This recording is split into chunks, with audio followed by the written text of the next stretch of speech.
Hi folks, and welcome to the Meaningful Money Podcast. This is Season 16, Episode 9.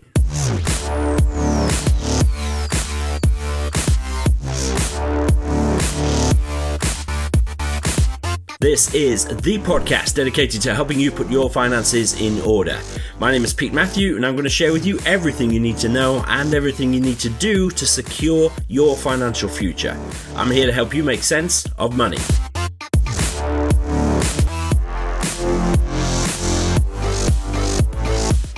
Well, here we are. This is the very first working from home Meaningful Money podcast, at least in its current form. So it's going to look a little bit different. It's going to sound a little bit different, but that's okay. It's the content, hopefully, that matters, and I'm grateful that you're here joining me. So retirement, as we've been seeing in this season, is a very personal thing. It's unique, obviously, for everybody who experiences it. And then optimizing it then is also going to be very personal, very specific to you and your circumstances. But there are still some general things that we can all consider as we approach the finishing line to optimize things. And that is the topic for today. That's what we're going to be talking about. So after the main body of the show, I'll read a review that's been left out, talk about what we're going to be discussing next week. But before all that, you know the drill by now. Even working from home, this podcast is brought to you with the help of my good friends at 7 Investment Management. They've been sponsoring the show since the spring of 2011, which is just amazing. Super grateful to them for continuing to help me out. So please do check out what they're up to. They're at 7im.co.uk. That's the number 7im.co.uk. Go check them out and say thank you. Okay, we need to consider the financial ways that you can optimize your retirement choices. There are various options to consider as you begin to think about drawing down cash from your portfolio. And I'm going to do my best to cover them in a fairly high-level way today, but enough hopefully so that you can at least understand the options available. As always, I'll say it right at the top and I'll say it again at the end as well. Seek advice if you're in any doubt. Really, this is the point in your financial life where a good financial planning advisor can add the most value, really, to where you are and what it is you're doing. So definitely consider that. But for today, remember, notes and links. I don't imagine you're going very far, but if you are on your one form of exercise today and you're listening to this while you're walking the dog or something, meaningfulmoney.tv/HS9. That's where the show notes are living. HS9 for Home Straight, Episode 9. meaningfulmoney.tv/HS9. Let's have a look at what you need to know first. Okay, firstly, we need to understand our pension options. There's a few ways to get money out of a pension, and I'm talking specifically about defined contribution pensions here, where you've built up a sum of money and now you have to decide what to do with that pot. That's as opposed to defined benefit schemes where basically you've got a promise of a future income. So let's consider annuities first. This is a mechanism which has understandably fallen out of favour in recent years since the advent of good, cheap drawdown options, and especially since the pensions freedoms of April 2015. An annuity involves handing over some or all of your accumulated pension fund to an annuity provider in a one-off, irreversible transaction. In return for that, you get a guaranteed income for life, which is secured by the annuity company. Now, you can choose for that income to be level or indexed, rising over time.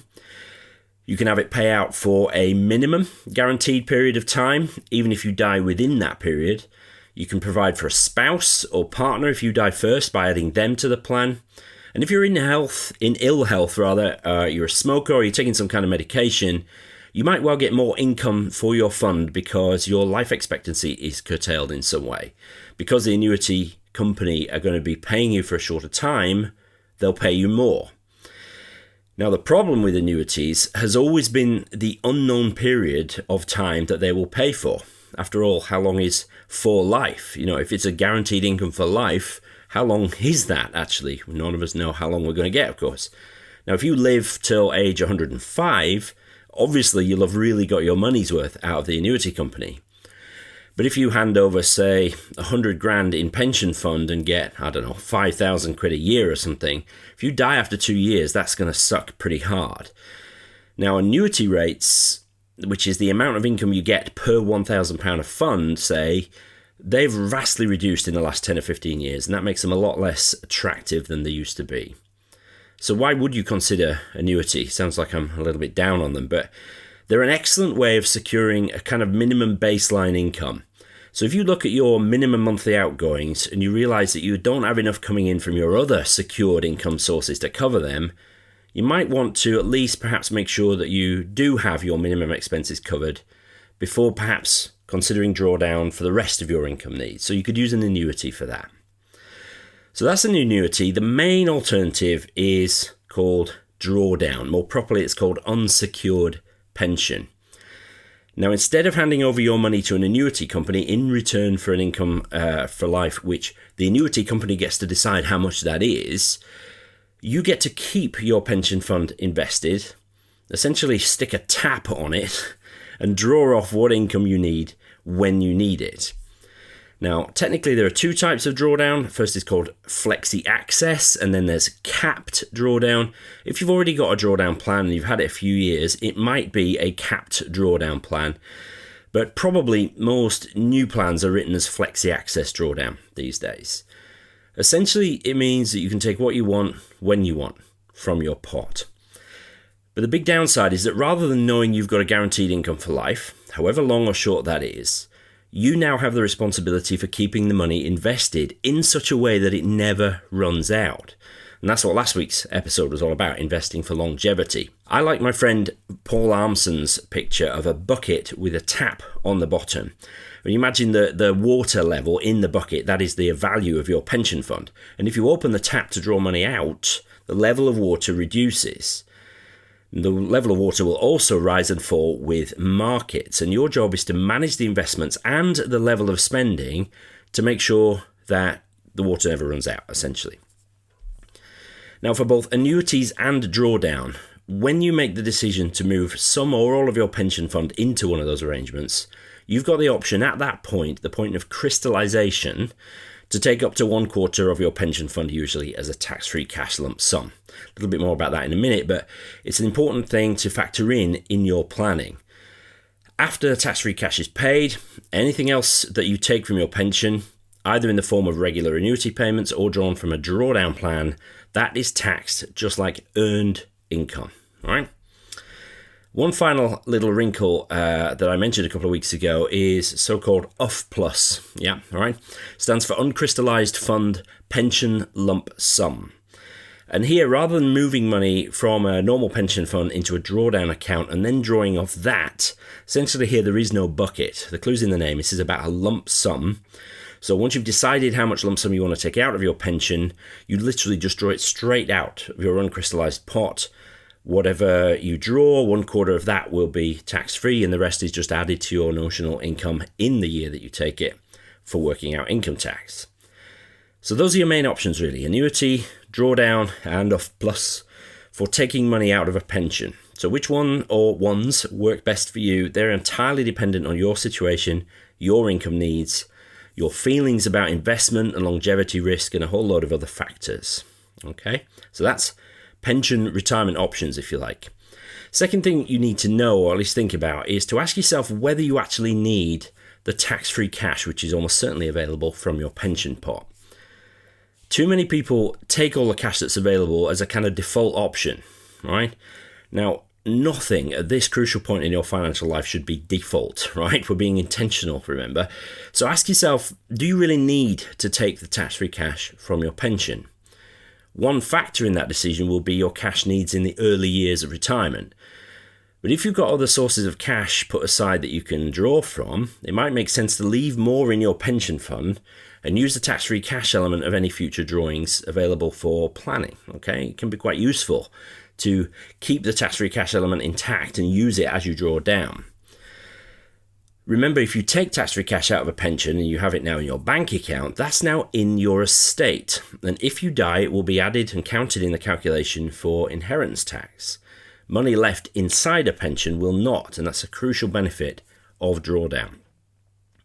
Money in the bank, of course, is more easily spendable, so depending on your level of discipline, that might be another reason why it might make sense to leave it where it is, in the pension, and not have it out. I suppose in short, just don't take tax-free cash from your pension just because you can. Instead, think it through as part of your overall planning strategy. And thirdly, just a last reminder, and it won't be the last, I've said this lots of times and I'm sure I'll say it more times in the future, there are massive benefits to be derived from simplicity. Please keep things simple. Managing money can be a pain in the backside at the best of times. Anything you can do to make your own life easier, the better. I mean, maybe it's just me, right? Perhaps I'm lazier than the average person, I don't know, but my aim in life is to spend as little time on my finances as possible without abdicating the responsibility for making sure that they are on track. So try not to overthink this, right? Don't be drawn by fancy mechanisms, moving money around for the sake of it.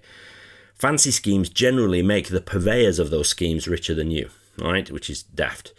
Most of us never need anything fancy. You just need options to be able to draw the money that you need when you need it, and of course, without paying unnecessary tax. Okay, so we got an understanding of the basic mechanics of annuities, drawdown, even off plus.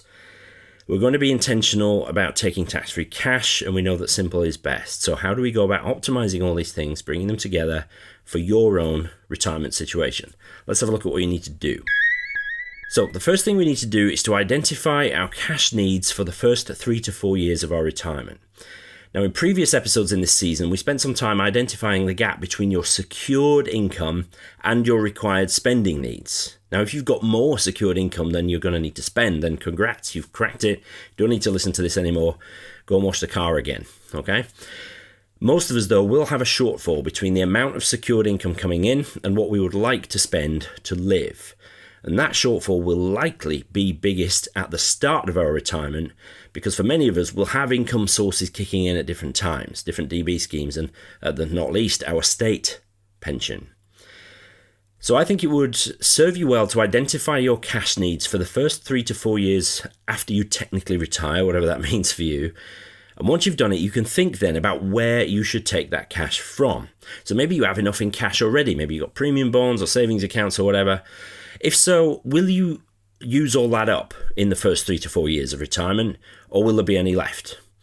Are you happy with your answer to that question? Or are you going to need to draw some either from your pension or your investments? And if you are, should it come from the tax-free cash element from a pension perhaps, or should it come from somewhere else? You need to know what cash you need before you can optimize where you take it from. So first thing, determine what cash you're going to need in the first 3 to 4 years of retirement. Second thing we need to do is to make sure we're using all available tax allowances. So much of this will depend on the amount of money that you have in pensions and investments and the wrappers in which the money is held. But the obvious allowance to use is the income tax personal allowance, which at the time of recording, towards the end of the 2019-2020 tax year, is £12,500 per year. It's going to be the same in the 2020-21 tax year as well. So it's $12,500 a year is the personal income tax allowance. If you retire early, it might be that you have no earned income at all, right? And so this is a great opportunity then to get money out of a pension pot, which is taxed as earned income, but not actually pay any tax on it because you can have it all fall within the personal allowance. Don't neglect the annual capital gains allowance too. So if you hold money outside of pensions and ISAs invested, then this can be a way of getting money out of those investments by paying no capital gains tax on it. Right now, annual allowance is £12,000 for capital gains tax, but that changes each year. After that, your options are going to be fairly limited. Most of us will only have pensions and ISAs, and as you know, there's no tax on taking money out of ISAs at all. But if you happen to have spending and income requirements that might mean you end up paying higher rate income tax on your pension drawings, then do try at least to keep it below that. Try and only pay income tax at 20% if you can. Draw what else you need from other tax-free sources perhaps. There's no sense in just chucking money away. And there's an argument in favour of having multiple sources from where you can draw your income from. Third thing we need to do is to plan our approach and then position our pieces, okay? Did a whole episode on positioning our pieces a couple of weeks ago. Once you know what you need and when in terms of spendable money, then you can plan ahead. Part of that might involve disinvesting some money, moving into cash ahead of time so that you're not hampered by a sudden decline in markets like we're experiencing right now. If you know you're going to need some tax-free cash from your pension, Work out how much and when, and begin to think about shifting out of investments, perhaps in good time. It's a cash event, remember, so you should be prepared for it.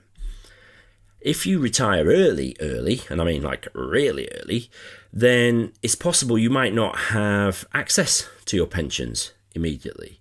In which case, you're going to need to have money in other vehicles that you can access when the time comes before you get access to your pensions. Most FIRE proponents advocate having enough in ISAs to cover your short-term needs if you can't access pensions. Obviously, I'd go along with that. Makes perfect sense. And this is what I mean by positioning the pieces. You should have an idea of what you're going to need to draw and when and from what source, so that then you can fund those accounts accordingly, position the accounts with the investments within those accounts accordingly. Really does need to be thought through. Number 4, plan in reviews and make sure to live a little bit in between. It can be easy for all this to be just all-consuming as you approach retirement, right? It's normal to be thinking about it, I think, more than you would if you're 30 years old and you're just building wealth. But it does not need to take over your life. Make sure you give yourself some boundaries and try to confine your thinking and planning about this stuff to those times.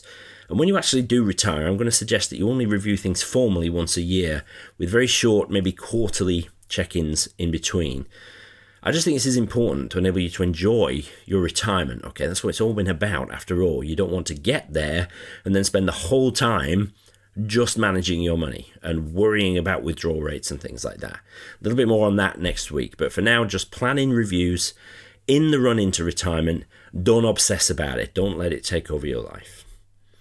And number 5 that you need to do, seek professional advice. I said I'd mention it again. This is a plea to consider professional financial planning at this crucial time at your financial life. Now, long-time listeners of the show will know the difference between financial planning and financial advice. Planning is, well, it's about planning, right? Advice is more about solutions that can be sold to you. That's really the end game. Financial planning is the plan, is the whole point, really. Investments and pensions and things like that are just then the tools to implement the plan. You need to seek out a professional financial planner, someone who's experienced in helping their clients navigate this crucial transition, not somebody who wants to flog you their particular investment approach or their preferred pension setup. You want somebody who will take a long, hard look at your existing provision, right? Question it and help you to optimize it, rather than starting from the position where we're going to move all your money into our solutions, whether you like it or not, and here's a justification for it, okay? Subtle but important difference. You can always get in touch with me via the Meaningful Money website. I got contacts all around the country that I would trust, who I know would help you. I may even be able to help you myself, subject to capacity. That's always my problem. So, a few things we need to do there. I'll just scroll back up. You need to identify your cash needs in the first 3 to 4 years. Use all your available tax allowances and plan for that. Plan, approach, and position your pieces accordingly. Make sure you plan in reviews in the run into retirement, but don't obsess, don't let it take over your life. And then finally, do seek professional advice. So like I said, this is inevitably high level. Everybody listening to this has a different situation. And if you're struggling to seek your way through it, then just seek help, right? Meaningful Money Facebook group is a great place to start with that. Loads of people in there just itching to answer your questions, and they're good, very helpful people. meaningfulmoney.tv/community to join that. There's over 3,500 people in there now, which is just amazing. Thank you, by the way, if you're already a part of that group. It's a great place to be. Okay, so this is episode 9, which means we're wrapping up next week in season 16. That went pretty quick, actually. Certainly the last few weeks have. So here's a review that's been left by Adam Captain King, whose titles his review, Not Just About Money, It's About How to Live Life Fully. Pete is one of those rare breeds of people, someone who is not only an extremely knowledgeable subject matter expert, but who also has the ability to explain a usually complex subject in a simple, easy to understand way, and in the process shows that money isn't ultimately what's important. It's how you use it to live the life that you choose. Great show. Thank you, Adam. Really appreciate that. That is what it's about, right? Money's a means to an end. I've said that lots of times. Never an end in itself. People for whom money is an end in itself generally are not the kind of people you want to hang with, right? It's just not important. Living, family, health, relationships, those are the things that are important. And being able to live a best life, if you like, and money can help you do that if it's orderly. So if you're looking to get started with your finances, right? If you're listening to this, you think, yeah, I kind of like the sound of that. But you're not really at the retirement stage, which is what we're talking about in this season, but you're looking to get started, then check out meaningfulacademy.com. The first phase is open to everybody, and it covers everything, right? From mindset to goal setting and sticking to a budget, crucial skill, debt elimination, the basics of insurance, savings, and investing, loads of stuff. There's video lessons, we've got worksheets, calculators, everything that you need to set your finances off on the right foot. Okay, really, really good stuff in there. It's my best thinking, if you like, my distilled thinking on how to do this stuff. So meaningfulacademy.com for all the information you need, more detail on the different modules in there. But don't forget, as a podcast listener, you get 25% off by using the coupon code podcast25. Yep, next week we're going to be rounding off the season, talking about actually making the leap. The time has come. Retirement is right in front of you. What on earth do you do now? That's what we're going to be talking about next week. And it's a bit of a lead in also to season 17 when the time comes. So that's it, folks, for this episode of the Meaningful Money Podcast. Hope it was helpful. Don't forget, comments, questions, plus all the links and stuff are there at the show notes, meaningfulmoney.tv/HS9. Thank you so much for listening and watching. Hope you enjoyed it. Take care, stay safe, and I'll see you next week.